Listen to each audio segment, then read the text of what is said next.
ওগো আল্লাহ, ওগো মালিক, তুমি ছাড়া তো আমাদের আর কেউ নাই, তুমি ছাড়া তো আমার আর কেউ নাই। আল্লাহ গো, তুমি যদি মাফ না করো কে আমাকে মাফ করবে? তুমি যদি মাফ না করো কে আমাকে মাফ করবে?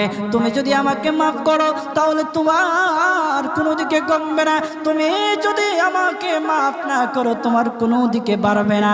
আল্লাহ গো, তুমি আমাকে মাফ করে দাও। সারাটা জীবন অন্যায় কাজ করেছি, সারাটা জীবন নাফরমানি করেছি, আমার কাছে কালেমার দাওয়াত কম আসে নাই, আমার কাছে কালেমার দাওয়াত কম আসে নাই, আমাকে লোকেরা কম বোঝায় নাই। ওগো আল্লাহ, তুমি আমাকে মাফ করে দাও।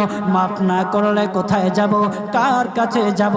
বাবা যখন মারে তখন মার কাছে আশ্রয় নেওয়া যায়, মা যখন প্রহার করে তখন বাবার কাছে